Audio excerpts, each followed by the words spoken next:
دعاه ويكشف السوء أمن يجيب المضطر إذا دعاه ويكشف السوء أمن يجيب المضطر إذا دعاه ويكشف السوء أمن يجيب المضطر إذا دعاه ويكشف السوء أمن يجيب المضطر إذا دعاه ويكشف السوء اللهم صل على محمد وآل محمد وسلم. ہمارے اللہ حافظ سائے کریمہ کا واسطہ، سید الساجدین کا واسطہ، بیمار صغرا کا واسطہ، آخری حجت کو صحت اور سلامتی عطا فرما، اور ان کے طفیل سے جو بھی بیمار اور مریض ہیں، خصوصاً اس وبا کے جو شکار ہوئے ہیں، پروردگار ان سب کو جلد از جلد صحت کاملہ اور عاجلہ عنایت فرما، خصوصاً کشور بھابھی کو پوری طرح سے صحت یاب کر کے اپنے گھر لوٹنا نصیب فرما، اور ہم سب کو صحت عطا فرما تاکہ تا زندگی عزاداری سید الشہداء میں تیری عبادت میں صرف کر سکیں۔ اللہم صل علی محمد وعلی محمد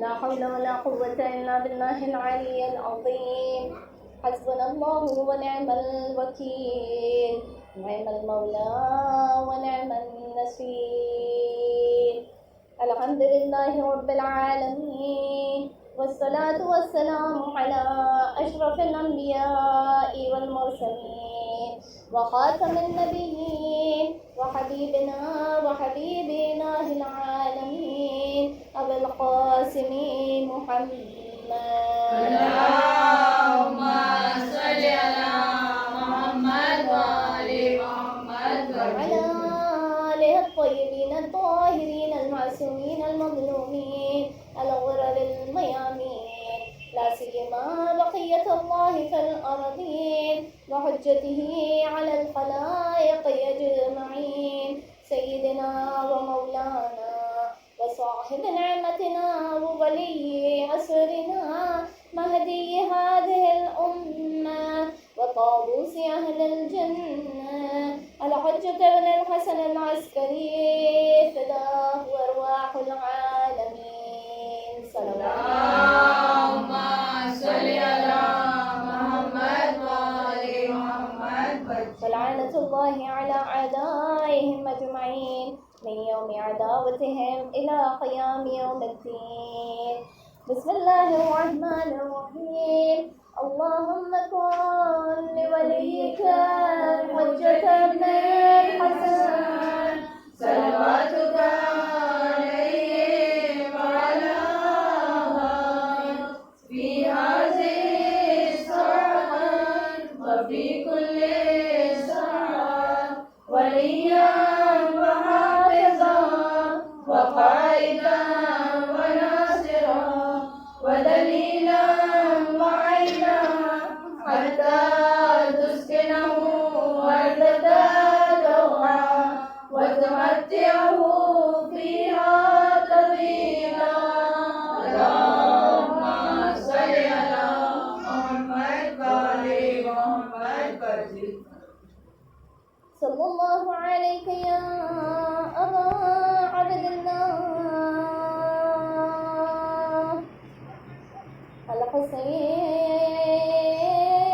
الحسين المظلوم العطشان غريب بكربلاء. صلى الله عليك يا ابن رسول الله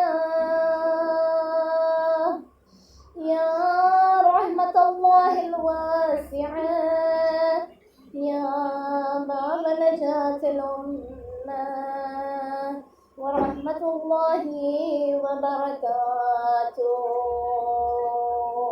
اللهم صل على محمد وآل محمد وسلم. أما بعد فقد قال الله تبارك وتعالى في كتابه المبين وقرآنه المجيد وقوله الحق.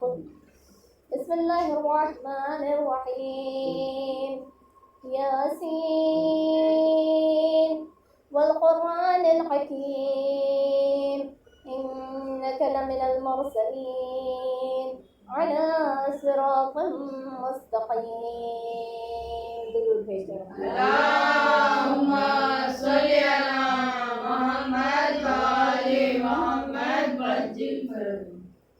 عزیزان محترم، السلام علیکم ورحمۃ اللہ وبرکاتہ۔ وعلیکم السلام ورحمۃ اللہ وبرکاتہ۔ خداوند عالم قرآن کریم میں سورہ یاسین میں اپنے حبیب کو مخاطب کر کے قرآن حکیم کی قسم کھا کے کہہ رہا ہے کہ آپ رسولوں میں سے ہیں اور آپ صراط مستقیم پر ہیں۔ ایک ہوتا ہے صراط مستقیم، ایک ہے سیدھا راستہ، اور ایک وہ ہوتے ہیں جو صراط مستقیم پر لوگوں کو لگاتے ہیں، لوگوں کی ہدایت فرماتے ہیں، لوگوں کو سیدھے راستے کی طرف لے کر آتے ہیں۔ خداوند عالم سے اگر یہ سوال کرے کہ اے پروردگار، تو نے یہ تو کہہ دیا کہ تم سب صراط مستقیم پر آ جاؤ، لیکن اس پر لانے والے کون ہوں گے؟ اس لیے تو خود تو ہم سے مخاطب کرتا نہیں ہے، تو نے نظام ایسا بنایا ہے کہ وسیلوں کے ذریعے سے ہمیں مخاطب کرتا ہے، لہٰذا تو ہمیں بتا دے کہ صراط مستقیم ہے کون۔ تو خداوند عالم فرمائے گا جب بھی میں کسی کو اپنی حجت بنا کر بھیجتا ہوں، چاہے وہ قرآن ہو، چاہے وہ اللہ کے دوسرے بھیجے ہوئے نمائندے ہوں، میں انہیں جو ہے مبین بنا کر بھیجتا ہوں، یعنی کھلا ہوا۔ اس لیے خداوند عالم جب قرآن کے بارے میں تذکرہ کرتا ہے تو کہتا ہے قرآن مبین، یعنی یہ کھلا ہوا قرآن ہے، یہ قرآن جو ہے چھپا نہیں ہے، باطنی نہیں ہے، پوشیدہ نہیں ہے، تمہاری ہدایت آرام سے کر سکتا ہے، آسانی سے کر سکتا ہے قرآن، لہٰذا قرآن۔ اور اسی طرح سے خداوند عالم فرماتے ہیں کہ ہم نے کھلی ہوئی نشانیاں تمہارے درمیان جو ہے پھیلا دی ہیں۔ بس جب خدا نے اپنی حجتوں کو ہمارے درمیان بھیجا تو ان کے لیے بھی یہی فرماتا ہے کہ میں نے انہیں جو ہے واضح رکھا ہے تمہارے لیے، میں نے انہیں انسانوں کے درمیان پوشیدہ نہیں رکھا ہے، انہیں چھپا کر نہیں رکھا ہے، بلکہ ان کو بالکل واضح کر دیا ہے۔ ہم نے اگر سوال کیا خداوند عالم ہمیں یہ واضح نشانیاں، تیرے یہ واضح نمائندے کہاں نظر آئیں گے، تو خداوند عالم ہم پلٹ کر جواب دے دے گا کہ احد کے میدان میں دیکھو محمد نظر آ جائیں گے، وہاں تم صفین کے میدان میں دیکھو علی مرتضیٰ نظر آ جائیں گے، وہاں مباہلے میں دیکھو فاطمہ نظر آ جائیں گی، جنگ جب معاویہ سے ہوگی تو اس کے ساتھ امام حسن نظر آ جائیں گے، اور کربلا میں دیکھو گے تو تمہیں حسین نظر آ جائیں گے۔ صلوات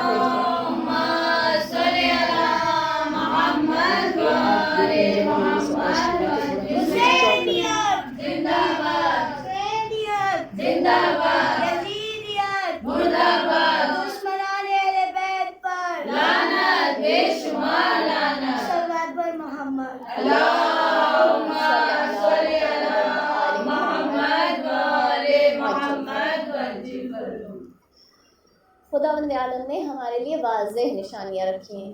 جب خداوند عالم اپنے کسی نمائندے کا انتخاب کرنا چاہتا ہے، جیسے میں آپ کو حضرت طالوت کے زمانے میں لے چلوں، جو کہ حضرت نبی داؤد کے زمانے کے قریب تھا۔ اس وقت جو ان کے نبی تھے ان کا نام تھا اشمعیل۔ وہ نبی اس وقت لوگوں کے درمیان تھے، لیکن جو وہاں کی رعایا تھی ان کے پاس کوئی بادشاہ نہیں تھا۔ جب ان کے بادشاہ کا انتقال ہو گیا تو ان کے پاس کوئی بادشاہ نہیں تھا، لہٰذا رعایا میں ایک ہلچل سی مچ گئی کہ ہمارا کوئی بادشاہ ہونا چاہیے۔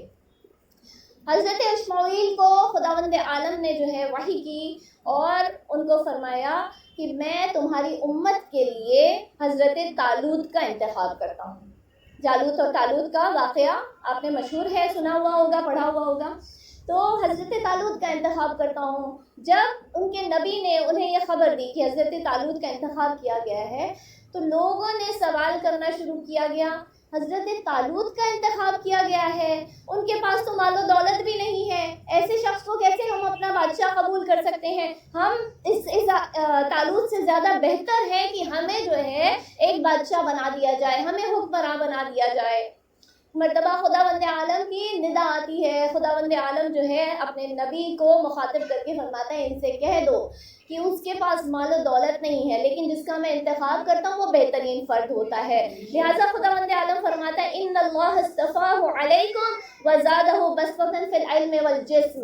خداوند عالم سورہ بقرہ کی آیت مبارکہ ہے، اس میں فرما رہا ہے کہ میں نے ان کا انتخاب کیا ہے اور ان کو جو ہے میں نے علم عطا کیا ہے اور طاقت عطا کی ہے، جسمانی طاقت عطا کی ہے۔ یعنی خداوند عالم کیا بتا رہا ہے کہ جب میں کسی کا حکمراں کا انتخاب میں کرتا ہوں، جب کسی امت کے اوپر میں کسی کو کھڑا کرتا ہوں تو اس کے پاس دو صفات ہوتی ہیں، کیا ہوتی ہیں؟ علم، اچھا بہترین علم کا حامل ہوتا ہے اور بہترین طاقت کا حامل ہوتا ہے۔ ہم کہیں اے خداوند عالم حضرت اشمعیل کے زمانے میں تو نے حضرت طالوت کو جو ہے منتخب کیا، آخری زمانے میں بھی ایک نبی ہوگا، اس کے جانشین کا بھی تو انتخاب کرے گا، اس کے بعد جو حکمرانی کرے گا اس کا بھی تو انتخاب کرے گا، پس پروردگار عالم تو کیسے انتخاب کرے گا؟ تو خداوند عالم ہمیں جو ہے جواب دے کر فرماتا ہے کہ اے امت رسول، جب میں آخری اپنے حبیب کے جانشین کا انتخاب کروں گا تو اسے بھی میں علم ایسا دوں گا کہ جب اس کی پیدائش ہوگی، جیسے ہی آغوش رسول میں آئے گا تو کبھی توریت پڑھے گا، کبھی زبور پڑھے گا، کبھی انجیل پڑھے گا، اور جب جوانی کا عالم ہوگا تو منبر سلونی پہ آ کر دعویٰ کرے گا سلونی سلونی قبل ان تفتدونی، اور طاقت اسے ایسی جسمانی عطا کروں گا کہ جب آغوش مادر میں ہوگا تب وہ کلے اجدر کو چیر دے گا، اور جب جوان ہو جائے گا تو خیبر کے در کو اکھاڑ دے گا۔ صلوات بھیجتے ہیں۔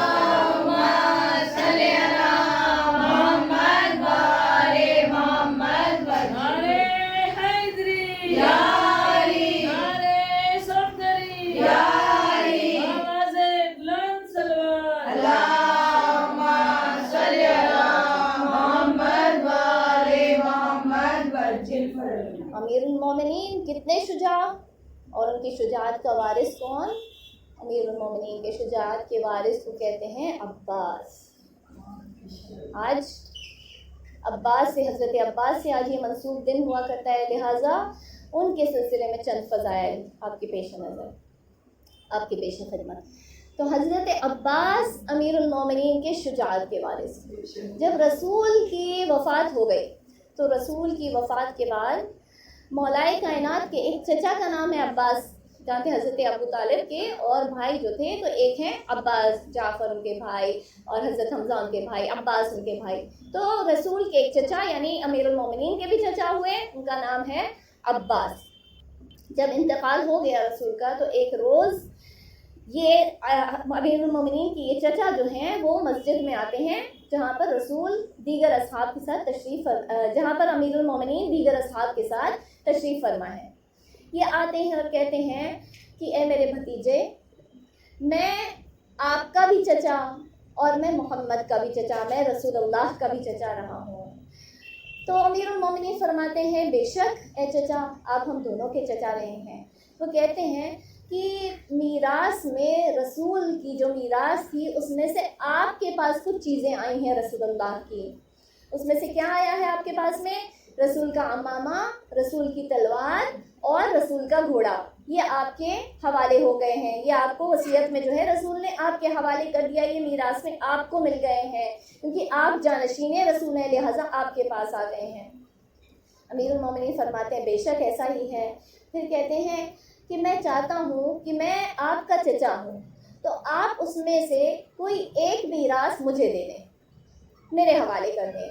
امیر المومنین فرماتے بے شک آپ میرے چچا ہیں، آپ کا احترام ہے، تو میں آپ کو جو ہے ایک چیز اس میں سے لا کے آپ کے حوالے کرتا ہوں۔ سارے اصحاب بیٹھے ہوئے ہیں، سارا منظر جو ان کے سامنے ہے۔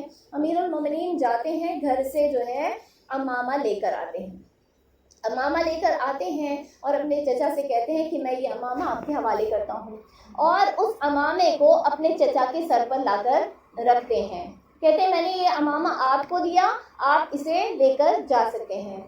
عباس کہتے ہیں کہ جیسے ہی میں نے یہ عمامہ علی نے میرے سر پر رکھا، مجھے ایسا محسوس ہوا کہ بہت بھاری سا بوجھ میرے سر پر رکھ دیا گیا ہے، جیسے کوئی پہاڑ میرے سر پر لاد دیا گیا ہے، اور جب میں اٹھنا چاہتا تھا تو ایسا محسوس ہوتا تھا جیسے میرے کندھوں کو کوئی دبا رہا ہے، مجھے اٹھنے نہیں دے رہا، مجھ میں طاقت ہی نہیں تھی کہ میں اٹھ سکوں، اس عمامے کا بوجھ میں جھیل سکوں، اسے برداشت کر سکوں۔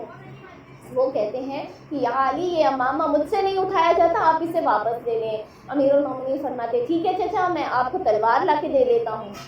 تلوار لاتے ہیں، جیسے ہی تلوار جو ان کے حوالے کرتے ہیں ان سے سنبھالی ہی نہیں جاتی، اتنی بھاری اتنی وزنی تلوار ہو جاتی ہے، کہتے ہیں کہ یہ تلوار بھی مجھ سے سنبھالی نہیں جاتی، اسے تم رکھ لو۔ پھر کہتے ہیں آخری چیز میرے پاس ہے رسول کی ہے، وہ میرا گھوڑا۔ کہتے ہیں کہ گھوڑا کہاں ہے؟ کہتے ہیں کہ مسجد کے باہر جو ہے میں نے باندھ کے رکھا ہوا ہے، آپ جائیں اسے لے لیں، سوار ہو کے چلے جائیں۔ عباس کہتے ہیں کہ میں باہر گیا مسجد کے، میں نے جیسے ہی گھوڑے پر سوار ہونا چاہا، کبھی گھوڑا دائیں جانب بھاگتا تھا، کبھی بائیں جانب بھاگتا تھا، کبھی میں اس کے اوپر اگر سوار ہو کے اس کے اوپر قدم رکھتا تھا تو مجھے اچھال دیا کرتا تھا۔ جتنا میں نے کوشش کی میں گھوڑے پر سوار نہ ہو سکا۔ بس میں نے کہا اے علی تم ہی ان تینوں میراث کو اپنے پاس میں رکھو، یہ میرے بس کی بات نہیں ہے۔ تمام اصحاب دیکھ رہے ہیں۔ اس کے بعد عباس ایک مرتبہ کہتے ہیں لیکن اے علی مجھے ایک بات بتائیے کہ یہ تلوار، یہ امامہ بڑی آسانی سے آپ کے اوپر جو ہے آپ برداشت کر لیتے ہیں، یہ امامہ آپ کے اوپر فٹ ہو جاتا ہے، یہ تلوار آپ کے ہاتھوں میں آ جاتی ہے، آپ آسانی سے چلا لیتے ہیں، اور یہ گھوڑا بھی آپ کو جو ہے آسانی سے اپنے اوپر سوار کر لیتا ہے، لیکن میں کیوں ان کا بوجھ نہ برداشت کر سکا، میں کیوں اس گھوڑے پر سوار نہ ہو سکا؟ ایک مرتبہ امیر المومنین فرماتے ہیں کہ جس کے اندر معصوم کا کمال موجود ہوتا ہے وہی معصوم کی چیزوں کو برداشت کر سکتا ہے، تحمل کر سکتا ہے۔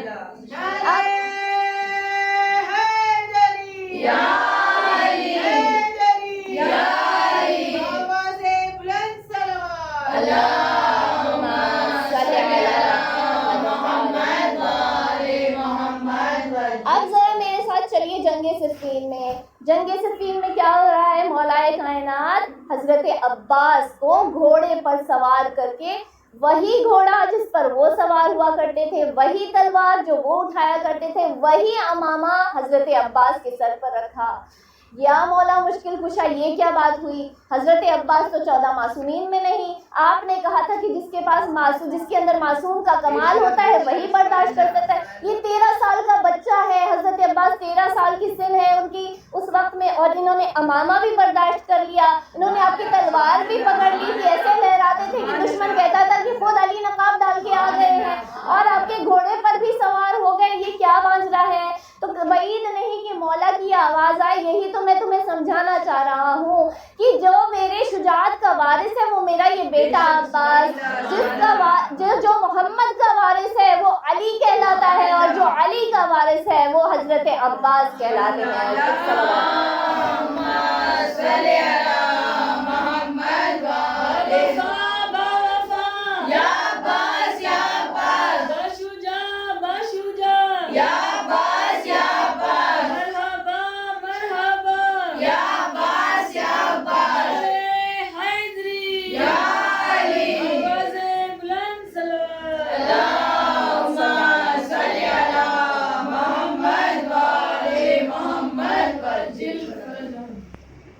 علی کی شجاعت کے وارث کو عباس کہتے ہیں۔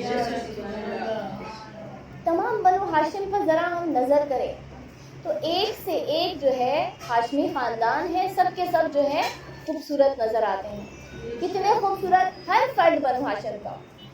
اور ان میں اگر آپ دیکھیں تو رسول اللہ کے لیے فرمایا جاتا ہے جب گلیوں سے گزرتے تھے تو مشرکین مڑ مڑ کر انہیں دیکھا کرتے تھے، اتنا نفرت کرتے تھے، بغض رکھتے تھے، لیکن مڑ مڑ کر جو ہے رسول اللہ کے چہرے کو دیکھا کرتے تھے، ان کی زیارت کرنے کے شوقین ہوا کرتے تھے۔ رسول اللہ نے امیر المومنین کے لیے فرمایا تھا یا علی انت کبدر الدجا، اے علی آپ 14ویں کے چاند کی مانند، آپ 14ویں کے چاند کی مانند۔ رسول خود اتنے خوبصورت، مولا کائنات کو کہہ رہے کہ آپ 14ویں کے چاند کے مانند ہیں، لیکن پورے بنو ہاشم کے خاندان میں اگر آپ جو ہے ٹٹول کر دیکھ لیں تو کسی کو اگر چاند بنی ہاشم کا کہا گیا تو وہ حضرت عباس کو کہا گیا۔ ہمارے بنی ہاشم مشہور لقب ابو الفضل عباس کا۔ دیکھیے کسی کے خاندان میں اگر سب کے سب خوبصورت ہوں تو اس میں کسی ایک کو جو ہے خوبصورت کہنا، جمیل کہنا، یہ بہت ہی مشکل بات ہوا کرتی ہے۔ کسی کے یہاں سب بدصورت ہو، اس میں ایک خوبصورت نکل جائے تو یہ آسان ہے کہ اسے کہہ دیا جائے کہ یہ جو ہے یہاں کا چاند ہے، خوبصورت نظر آ رہا ہے، لیکن جہاں کے سب اتنے خوبصورت اور حسین، اس میں حضرت عباس کو لقب مل رہا ہے قمر بنی ہاشم کا۔ اچھا رسول خود کیا تھے؟ رسول خود سورج تھے، اس لیے کہ رسول خود فرماتے ہیں انا کالشمس و یا علی انت کالقمر، میں شمس کی مانند ہوں اور تم جو ہو چاند کی مانند ہو۔ آپ نے کبھی بھی دیکھا کہ جب ہم کسی کو کوئی مہینہ آتا ہے تو ہم کیا کہتے ہیں کہ محرم کا چاند نظر آ گیا، کبھی کسی نے کہا محرم کا سورج نظر آیا، جتنے مہینے ہوتے شعبان آئے، ماہ رمضان آئے، چاند نظر آیا. تو اس طرح سے رسول اللہ نے بھی یہ فرق جو ہے وہ بتا دیا، میں سورج ہوں اور یہ چاند ہے. اس لیے کہ مہینوں کی تعداد، جب اب مہینے ہوتے تو ہر مہینوں کی تعداد ہے 12 چاند نظر آتے ہیں پورے سال میں. بس اسی طرح سے خداوند عالم نے ان کی تعداد کو ملاتے ہوئے اماموں کی تعداد کو رکھا، امام معصومین کی تعداد کو، کہ 12 چاند جو ہے رسول کے ہوں گے، 12 جانشین رسول اللہ کے ہوں گے. اچھا، جب چاند نظر آتا ہے تو ہم سے کیا کہا گیا؟ ہر مہینے میں ہے، جبکہ ہم ماہ رمضان میں زیادہ اس کے اوپر تاکید کرتے ہیں اور اس کے اوپر عمل کرتے ہیں کہ جب تمہیں ماہ رمضان کا چاند نظر آئے تو چاند کو دیکھو اور دعا پڑھو. دعا پڑھنا ہوتا ہے، ہر مہینے کی ہوتی ہے، لیکن ہم شاید صرف وہ ماہ رمضان کے لیے رکھ دیتے ہیں. تو جب بھی ہم محرم کا چاند بھی دیکھو تب بھی دعا پڑھو، چاند کو دیکھو دعا پڑھو. اب آپ کی سمجھ میں آیا کہ جب رسول اللہ نے علی کو مخاطب کرتے ہوئے کہا تھا کہ النظر الی وجہ علی عبادہ، یعنی کہ علی کے چہرے کی طرف نظر کرنا عبادت ہے، جیسے چاند کو دیکھ کے دعا کرنا عبادت ہے، علی وہ چاند ہے جس کے چہرے کو زیارت کر لینا عبادت قرار پایا.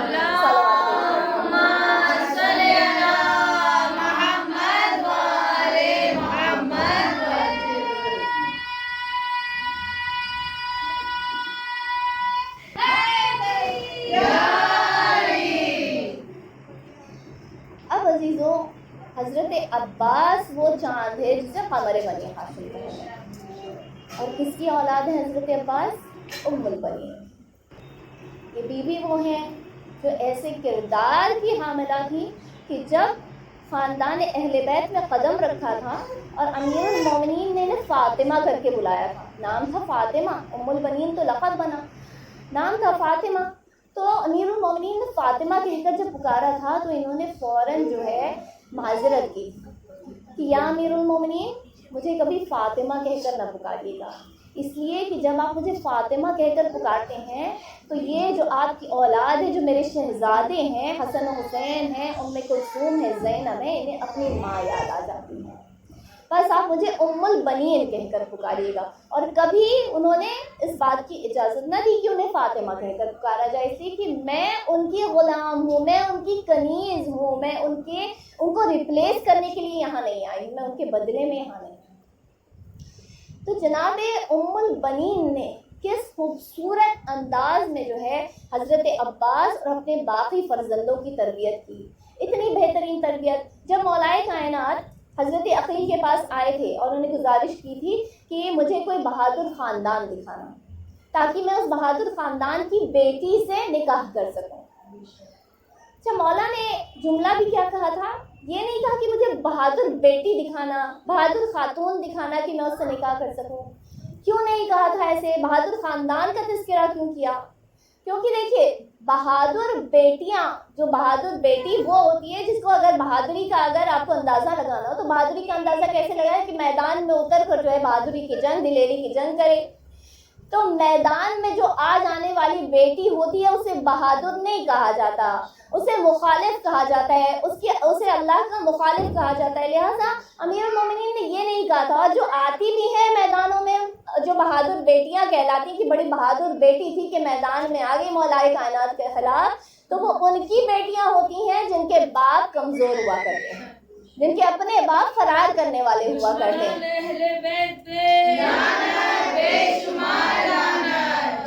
تو مولا نے کہا تھا کہ بہادر خاندان کی بیٹی دکھانا، بہادر خاندان کی خاتون، میں اس سے نکاح کرنا چاہتا ہوں.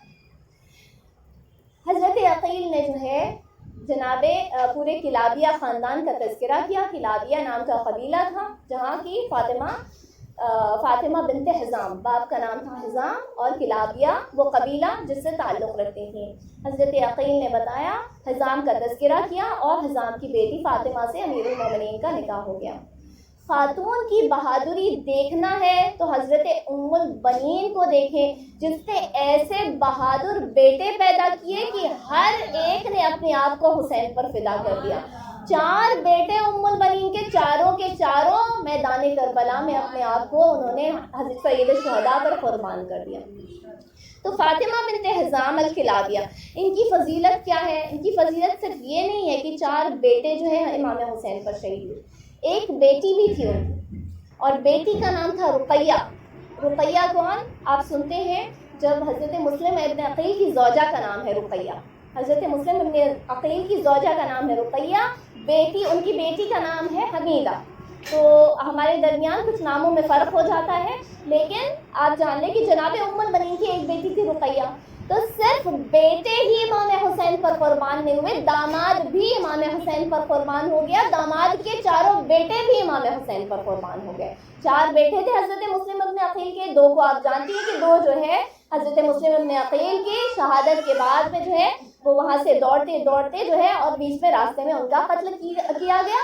2 بیٹے کربلا میں موجود تھے جو امام حسین پر شہید ہو گئے.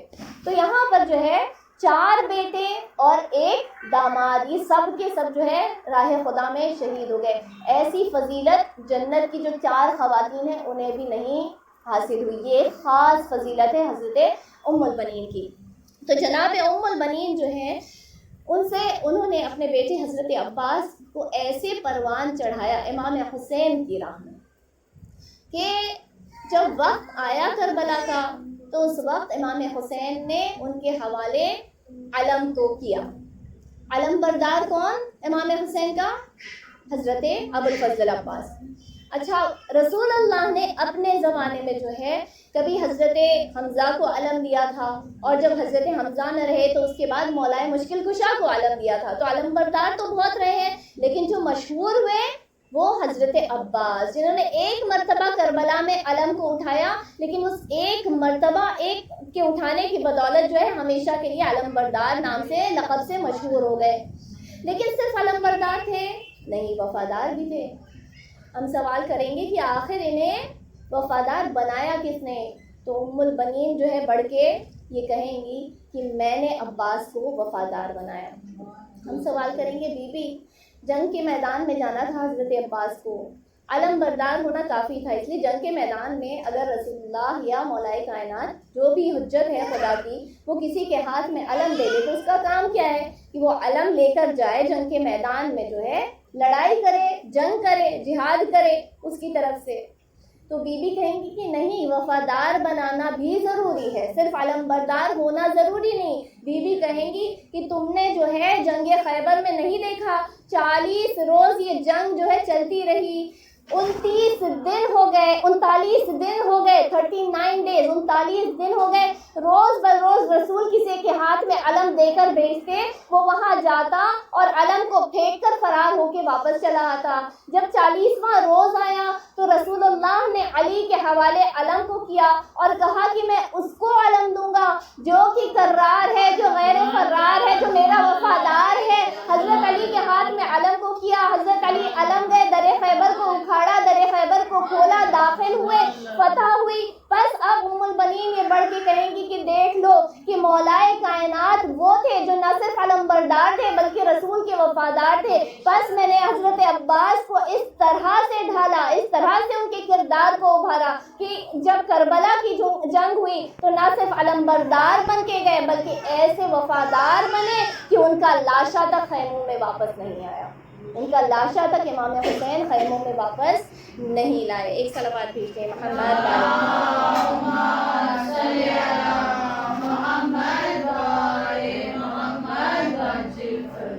شیخ مرتضیٰ انصاری تاریخ میں ہمارے عالم تشیع کے اتنے بڑے فقیہ رہے ہیں، اتنے بڑے فقیہ اور اتنے بڑے عالم رہے ہیں کہ خود امام عصر نے ان کے مجتہد ہونے کی جو ہے رضا دی تھی کہ آپ مجتہد ہیں. یہ تاریخ میں بہت بڑا واقعہ نقل ہے کہ خود امام زمان آئے تھے ان کے درس میں اور انہوں نے آ کر کہا تھا انت مجتہد، انت مجتہد، آپ مجتہد ہیں. خود امام زمان کی طرف سے جو ہے انہیں ان کے اجتہاد پر مہر لگائی گئی، ان کے فقیہ ہونے کا جو ہے امام نے اپنی رضا ظاہر کی.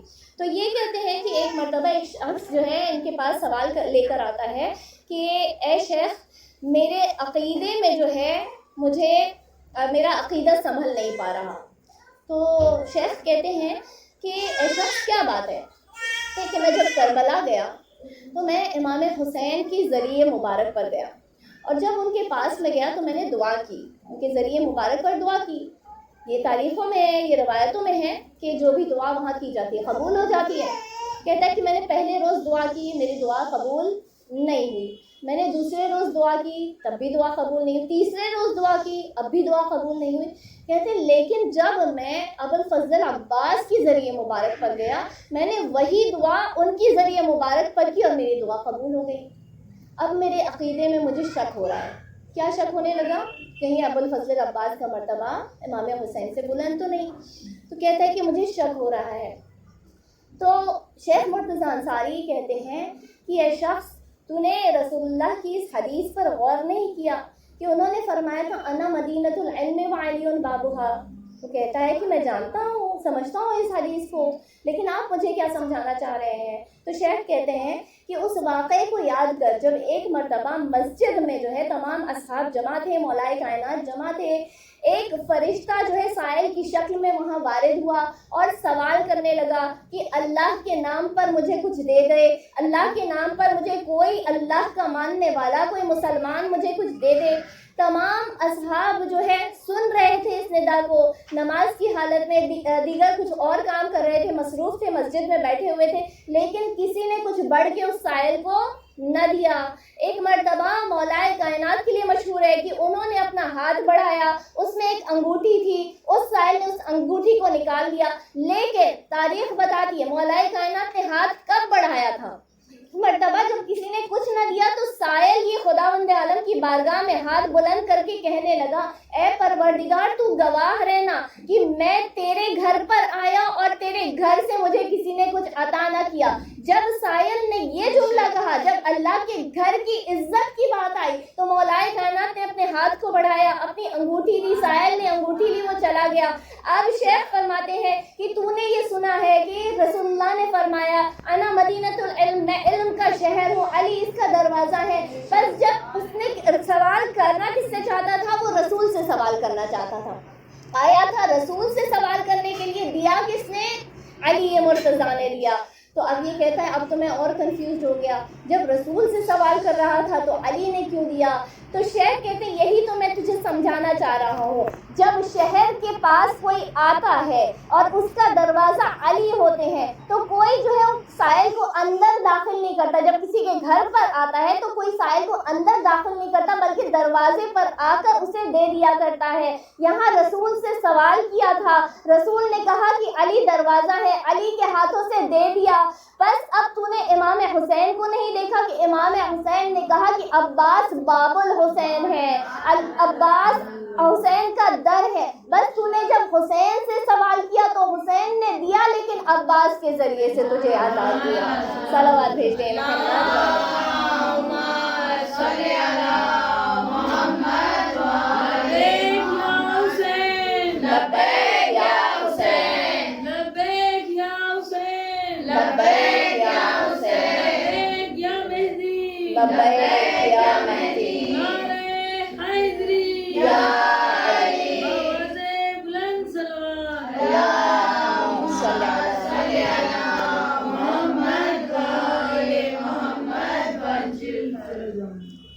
بس ایک واقعہ اور پھر ربط مسائل.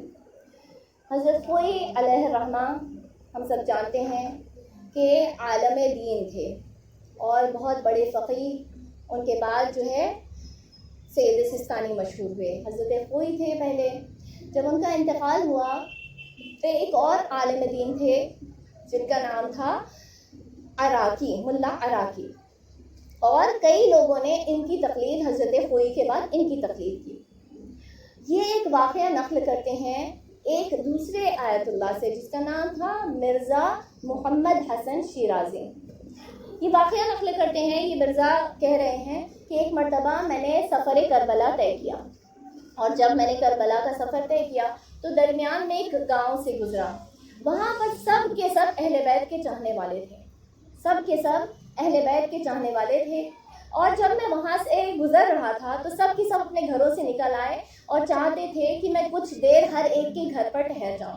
چونکہ یہ ممکن نہ تھا, ان میں سے ایک بہت ہی زیادہ مومن شخص جو تھا وہ میرے قریب آیا اور اس نے کہنا شروع کیا آیت اللہ ہم کب سے آپ کا انتظار کر رہے ہیں کہ کب آپ ہمارے گاؤں تشریف لائیں اور ہم آپ کو اپنے گھر میں مہمان بلائیں، ہم آپ کو اپنے گھر میں دعوت دیں۔ تو یہ کہتے ہیں ٹھیک ہے، میں تمہارے گھر مہمان بننے کے لیے تیار ہوں۔ گھر میں داخل ہوتے ہیں۔ اس شخص کی ایک بہن تھی جو اس کے ساتھ میں اسی گھر میں رہ رہی تھی۔ گھر میں ماں باپ کا انتقال ہو چکا تھا، ماں باپ اس وقت وہاں موجود ماں باپ دنیا میں نہ تھے، ان کی حیات جو ہے وہ ختم ہو چکی تھی، بس بھائی اور بہن اس گھر میں رہتے تھے۔ جیسے ہی یہ آیت اللہ کو اپنے گھر میں لے کر آتے ہیں تو بہن جو ہے جب خبر ہوتی ہے کہ آیت اللہ گھر میں آئے ہیں تو وہ سامنے آتی ہیں اور پھر اس طرح سے انہیں سلام کرتی ہیں، السلام علیک یا خادم العباس، السلام علیکہ یا خادم العباس، یعنی کہ اے عباس کے غلام آپ پر سلام ہو۔ یہ سلام کا جواب دیتے ہیں لیکن حیرت انگیز ہو جاتے ہیں، حیران ہو جاتے ہیں کہ آخر انہوں نے مجھے ایسے سلام کیوں کیا۔ تو اس شخص سے سوال کرتے ہیں کیا تمہاری بہن ہر ایک کو اسی طرح سے سلام کیا کرتی ہیں؟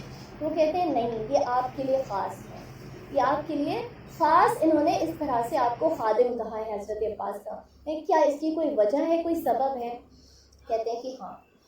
پھر ماجرا بیان کرنا شروع کرتے ہیں۔ کہتے ہیں کہ ایک مرتبہ میں بہت زیادہ بیمار ہو گیا، حد سے زیادہ بیمار ہو گیا، اور تمام جو طبیب تھے انہوں نے بھی جو ہے مجھ پر سے ہاتھ اٹھا لیا۔ انہوں نے کہا کہ اگر اب تمہیں کوئی بچا سکتا ہے، کوئی تمہیں زندگی دے سکتا ہے تو وہ خداوند عالم ہے، اس کے سوا اب ہم تمہارے لیے کچھ نہیں کر سکتے ہیں۔ یہ کہتا ہے کہ بس میری بہن اس وقت تھی اور میری بہن جو ہے میرے لیے بہت دعائیں کر رہی تھی، وہ میری تیمارداری میں لگی ہوئی تھی، لیکن ایسا ہوا کہ میری بیماری اتنی شدید بڑھ گئی کہ میرے احتضار کا وقت آ گیا، نزا کا عالم آ گیا، یعنی کہ آخری وقت جو موت سے پہلے کا ہوتا ہے وہ وقت مجھ پر آ گیا۔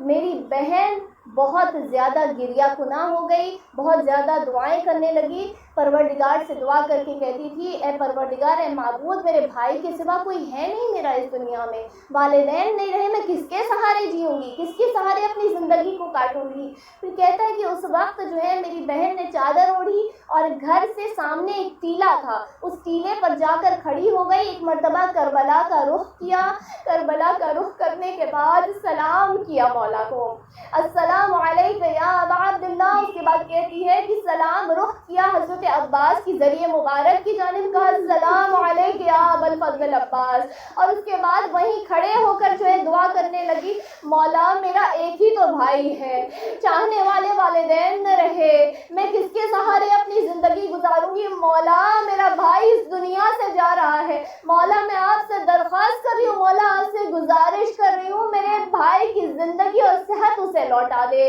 اسے دوبارہ سے زندگی عطا فرما دیجیے۔ یہاں بہن دعا کر رہی تھی، یہ شخص کہتے ہیں کہ میں نے اپنے نزدیک دو بزرگواروں کو وارد ہوتے ہوئے دیکھا، ایک میرے داہنی جانب کھڑے ہو گئے، ایک میرے بائیں جانب کھڑے ہو گئے۔ جیسے ہی یہ دونوں کھڑے ہوئے، ایک مرتبہ جو میرے بائیں جانب کھڑے ہوئے تھے انہوں نے اپنے میرے دائنی جانب والے بزرگ شخص کو مخاطب کرتے ہوئے فرمایا کہ اے میرے آقا، اے میرے بھیا حسین، میں سمجھ گیا یہ مولا حسین آ چکے ہیں، اور یہ جو میرے بائیں جانب کھڑے یہ مولا ابو الفضل العباس آ چکے ہیں۔ کہنے لگے اے میرے بھیا حسین، میں چاہتا ہوں کہ اس شخص کو جو ہے دوبارہ سے زندگی عطا کر دی جائے، اسے پوری طرح سے صحت یاب کر دیا جائے۔ مولا وہاں اس کی بہن دعا کر رہی ہے، مجھ سے گزارش کر رہی ہے اے میرے آقا اسے زندگی لوٹا دیجئے۔ امام حسین فرماتے ہیں میرے بھیا عباس، اس کی زندگی بس یہیں تک تھی، اب اس کے نام میں جو ہے اور زندگی نہیں لکھی، اس کے اور سال نہیں لکھے ہوئے ہیں، بس اس کی زندگی کا یہاں پر اختتام ہے۔ امام حضرت عباس سنتے ہیں، کچھ دیر خاموش رہتے ہیں، خاموش رہنے کے بعد ایک مرتبہ کہتے ہیں بھیا اگر یہی بات ہے کہ اس کی زندگی بس یہیں پر ختم ہے تو بھیا آپ پروردگار عالم سے دعا کیجئے کہ یا تو اسے زندگی لوٹا دے، یا جو مجھے یہ باب الحوائج کا لقب ملا ہے نا وہ مجھ سے واپس لے لے، اس لیے کہ اس کی بہن بڑی امیدیں لگائے ہوئے وہاں مجھ سے سوال کر رہی ہے، میں اس کی امیدوں کو توڑ نہیں سکتا۔ ہاں پروردگار، یہاں پر جتنی مومنات موجود ہیں بس تجھے پروردگار عالم حضرت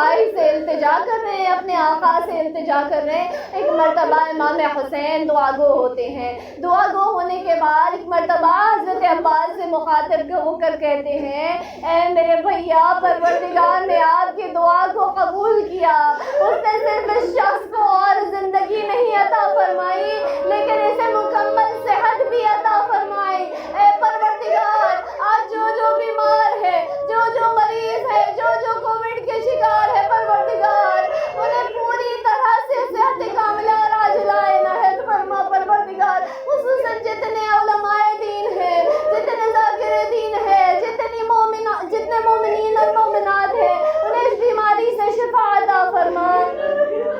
یہاں امام حسین کہتے ہیں پروردگار کو گوارا نہیں ہے عباس کہ تجھ سے باب الحوائج کا لقب چھین لے، تم تب بھی باب الحوائج ہو، تم تا قیامت باب الحوائج رہو گے۔ عزاداران محترم، 8 محرم آ گئی، کتنی تیزی سے محرم کے یہ ایام ہم سے جدا ہو گئے۔ ارے عاشور قریب آ گیا، وہ روز قریب آ گیا جب ہمارا آقا اس فانی دنیا کو رخصت کرتے ہوئے اپنے رب کی ملاقات کو چلا گیا۔ عزاداران محترم، آج ہم امام حسین کے اس باوفا کو یاد کر کے بیوی کو قرصہ پیش کرتے ہیں جو علی کی دعاؤں کا اثر تھا، جو علی کی دعاؤں کا نتیجہ تھا، جسے فاطمہ نے خود اپنا بیٹا کہا، جو ایک ذاکر کے مصائب میں جن کے خواب میں آ کر کہتی ہیں کہ اے مہدی میرے بیٹے کے مصائب کیوں نہیں پڑھتے، میرے عباس کے مصائب کیوں نہیں پڑھتے۔ جو بیوی عباس کو اپنا بیٹا کہے اس کا کیا مرتبہ ہوگا۔ عزاداران محترم، جب عاشور کا دن گزرتا جا رہا تھا، ایک مرتبہ عباس علم لے کے جو ہے میدان جہاد میں کھڑے رہے، دفاع کرتے رہے، تمام اصحاب کے ساتھ، تمام بنو ہاشم کے جوانوں کے ساتھ جو ہے بہترین شجاعت کی جنگ کرتے رہے۔ جب تک عباس زندہ تھے تب تک زینب کی چادر سلامت تھی، تب تک چھوٹے چھوٹے بچوں کی آس زندہ تھی۔ جب عباس نہ رہیں گے تو کبھی سکینہ کو تماچے پڑیں گے، کبھی پشت تازیانوں سے لال کی جائے گی، کبھی چھوٹے چھوٹے بچے حضرت عباس کو یاد کر کے ناقے کے برینا پشت سے گریں گے، جناب زینب اور سید سجاد ان کی مرخد راستوں میں مناتے ہوئے جائیں گے۔ عزاداران محترم، جب تمام اصحاب اپنی قربانیاں پیش کر چکے، بنو ہاشم کے جوان اور بچے اپنی قربانیاں پیش کر چکے، ایک مرتبہ حضرت عباس جو ہیں مولا حسین کے قریب آتے ہیں، ان کی بارگاہ میں سر جھکائے ہوئے آتے ہیں، مولا اب اس غلام کو بھی اجازت دے دیجئے، مولا اس غلام کو بھی جانے دیجئے مولا۔ امام حسین فرماتے ہیں اے عباس تمہیں کیسے جانے دوں، تم تو میرے لشکر کے علم بردار ہو۔ ایک مرتبہ داہنی جانب رخ کیا، بائیں جانب دیکھا، سامنے دیکھا، پیچھے دیکھا، جب لاشوں کا ڈھیر نظر آیا کہنے لگے مولا وہ لشکر کہاں رہا جس کا علم بردار ہوا کرتا تھا۔ جزاکم اللہ خیر الجزا۔ بیوی اپنے رومال میں آپ کے آنسوؤں کو جگہ عنایت فرما، کوئی غم نہ دے سوائے غم حسین۔ سارا میدان لاشوں سے بھرا ہوا تھا۔ اچانک العطش کی صدائیں کانوں سے ٹکرائی۔ بیویوں کیا اب تک العطش کی صدائیں نہ آتی تھی؟ 9 محرم سے ایک قطرہ پانی نہ تھا خیموں میں، بچے العطش کہتے تھے لیکن اتنا شور تھا جنگ کے میدان میں کہ کہیں بچوں کی آواز وہ دب جایا کرتی تھی۔ اب سارا میدان خاموش ہو چکا، ہر باوفا اپنے آپ کو قربان کر چکا۔ مرتبہ جب العطش کی آوازیں کانوں سے ٹکرائیں، حضرت عباس خیموں میں عجیب منظر دیکھا کہ چھوٹے چھوٹے بچے ہیں، ایک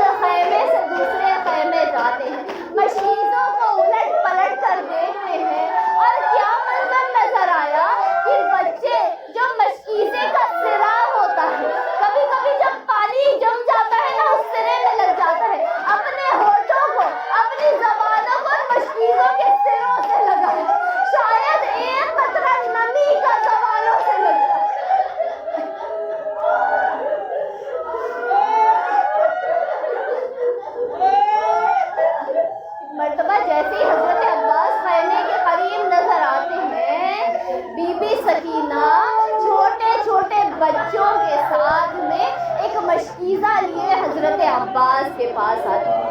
جیسے ہی بھتیجی کو دیکھا حضرت عباس نے بھتیجی کو اٹھا لیا، گود سے لگا لیا، مرتبہ سکینہ کو لے کر مولا کے خدمت میں پہنچتے ہیں۔ مولا سے جیسے امام حسین دیکھتے ہیں حضرت عباس سکینہ کو لیے ہوئے آئے ہیں، امام حسین ایک جملہ کہتے ہیں، عباس بہت بڑی سفارش لے کر آئے ہو عباس، میں تمہیں اجازت دیتا ہوں، تم جانا چاہتے ہو، ارے جنگ کرنے کی اجازت تو نہیں دیتا، لیکن اگر ہو سکے تو ان بچوں کے لیے کچھ پانی کی سبیل کر دو۔ پھر سکینہ کو دیکھ کر ایک جملہ کہتے ہیں، اے سکینہ، آج اپنے چچا عباس کے واسطے آئی ہو سکینہ، ارے کل جب نہر فرات کے کنارے تمہارا چچا اپنے بازوؤں کو کٹائے سو رہا ہوگا سکینہ، تو بڑے اپنے چچا کو یاد کر کے روگی، اے چچا عباس شبر تازیانے مارتا ہے، اے چچا دیکھیے شبر میرے تماچے مارتا ہے، بڑا روگی سکینہ، بڑا یاد کرو گی۔ ہاں زاداران محترم، میں ذرا آپ کو مدینہ لے چلوں، جب یہ اسیروں کا کارواں رہا ہو کے مدینہ پہنچا ہے تو بشیر نے ایک صدا لگائی، قد قتل الحسین بکربلا، حسین کربلا میں شہید کیے گئے۔ ارے وہ لٹا ہوا قافلہ حرم رسول واپس آتا ہے، تمام مدینے والے استقبال کے لیے آ گئے۔ حضرت ام البنین کو خبر ہوئی، حضرت ام البنین اپنے چھوٹے سے پوتے کو لیے ہوئے، عصا کا سہارا لیے ہوئے وہاں پر پہنچی۔ مرتبہ کہتی ہیں، بشیر کیا کہا تو نے؟ بشیر کہتا ہے، اتنی حیران و پریشان تھی ام البنین، میں نے ندا لگائی، ہر ایک سمجھ گیا، ام البنین کے سمجھ میں نہ آیا، کہا میں قد قتل الحسین بکربلا۔ کہتی بشیر کس حسین کی بات کر رہا ہے؟ ام البنین سے کہتا ہے، آپ کے شہزادے حسین کی بات کر رہا ہے۔ ام البنین کہتی میرا حسین مارا گیا، میرا آقا مارا گیا، اے بشیر میرا عباس کہاں تھا؟ بشیر کہتا ہے، اے مادر ام البنین، عباس پہلے اس دنیا سے اپنے آپ کو قربان کر چکے، حسین پر جان فدا کر چکے۔ ام البنین کہتی ہے، اے بشیر تو نے دیکھا تھا عباس کی جنگ کو، عباس کے جہاد کو دیکھا تھا؟ کہتا ہے ہاں ام البنین دیکھا تھا۔ کہتی ہے تو میرے عباس کو جانتا تھا؟ کہتا ہے ہاں میں عباس کو جانتا تھا۔ ام البنین کہتی ہے میرا عباس بڑے بلند قامت والا تھا، بڑے بلند قد والا تھا، تو جانتا ہے؟ کہتا ہے ہاں میں جانتا ہوں۔ ام البنین کہتی ہے تو جب جہاد کر رہا ہوگا تو گھوڑے پر بھی سوار ہوگا؟ کہتا ہے ہاں بی بی گھوڑے پر سوار تھے۔ کہتی ہے کہ اگر گھوڑے پر سوار تھا تو پھر کیسے وہ اس نے اپنی جان کو فدا کیا؟